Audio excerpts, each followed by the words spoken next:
Bonjour et bienvenue sur cette vidéo d'informatique, je suis David pour ordirepar.com et aujourd'hui je vais vous montrer une petite astuce qui va nous permettre de cacher un dossier sur le bureau. On va le rendre complètement invisible et on pourra y mettre absolument ce qu'on veut. Pour cette astuce, je dois juste en préambule vous expliquer une toute petite chose, un petit peu la méthode qu'on va utiliser, c'est qu'on va utiliser ce qu'on appelle des codes ASCII. Alors ASCII, A-S-C-I-I, ce qui veut simplement dire American Standard Code for Information Interchange, donc ça veut dire tout simplement en français code américain normalisé pour l'échange d'informations. C'est pas très important de le connaître par cœur, mais voilà, c'est simplement ce que ça veut dire.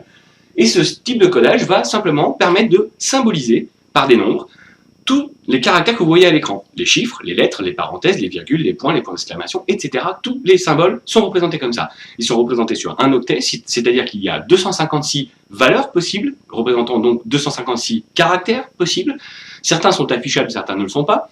Et par exemple, quand vous appuyez sur une touche de votre clavier, certains codes vont être envoyés. Par exemple, la touche espace de votre clavier va renvoyer le code 32. La touche A majuscule va renvoyer le code 65. Il y aura donc un code pour chaque symbole. En revanche, tous les symboles ne sont pas représentés sur votre clavier. Il n'y a que 102 touches sur votre clavier en moyenne. Il y a 256 codes, comme je vous l'ai dit. Et de plus, parmi les codes qui non seulement ne sont pas sur votre clavier, il y a des codes que Windows ne sait pas dessiner. Tout simplement, ne sachant pas dessiner ces codes, il va les représenter de la même façon qu'un espace. Ce sera un symbole vide, comme un espace. En utilisant cette astuce, on va passer devant l'écran, juste après un petit générique, et je vous montre comment on procède.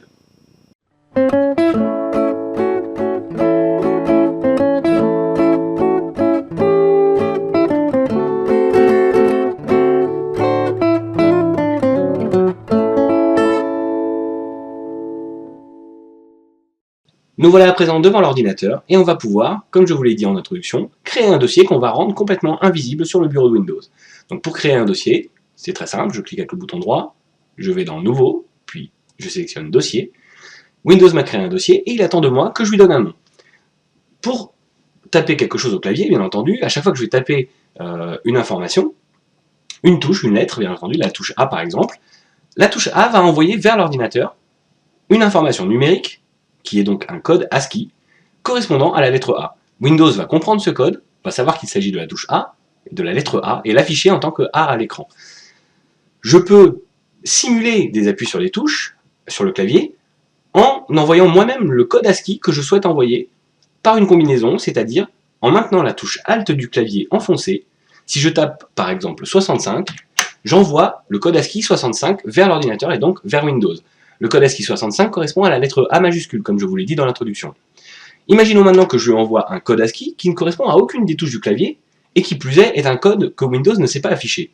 Bien, ce code-là, enfin il y a l'un de ces codes qui existent, ce code en question va être le code 0160. Donc je vais maintenir la touche Alt enfoncée et taper 0160, donc 0160, et en relâchant la touche Alt, ce code a été envoyé à Windows, Windows l'a compris, et il a affiché le symbole correspondant. Malheureusement, c'est un symbole que lui ne sait pas dessiner.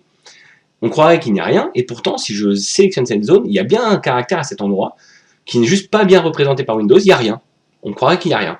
Donc si je clique en dehors de cette icône, je vois tout de suite que j'ai un dossier, et visiblement, il n'y a pas de nom, et pourtant, il y a quand même un symbole.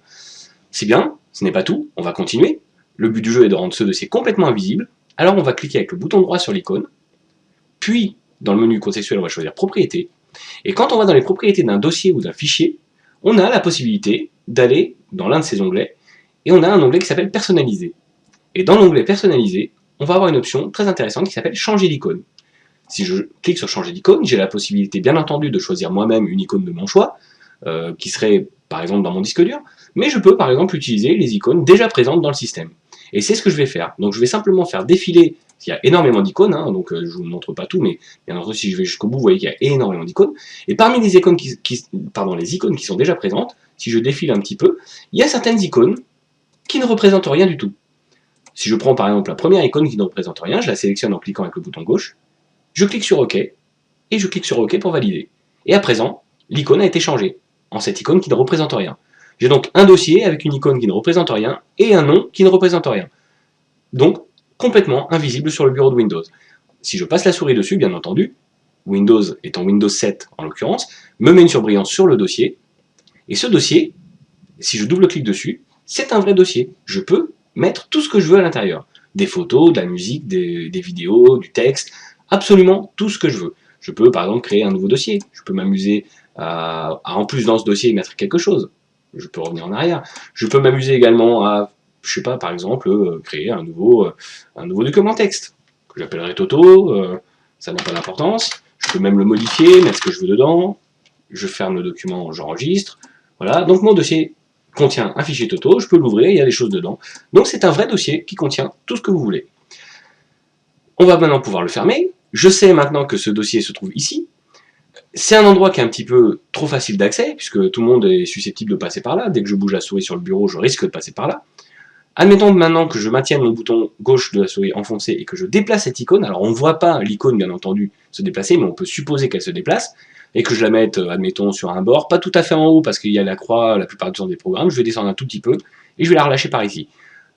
C'est-à-dire pas tout à fait en haut, mais un tout petit peu plus bas. Et bien à cet endroit, il y a très peu de chances que ce dossier soit trouvé par quelqu'un par hasard. C'est rare d'avoir la souris qui se balade vraiment précisément dans cette zone-là.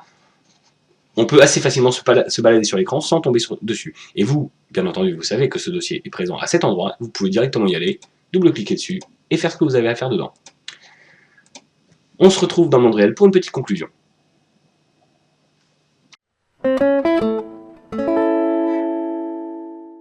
Voilà comment on peut très simplement et en un rien de temps créer un dossier complètement invisible sur le bureau de Windows.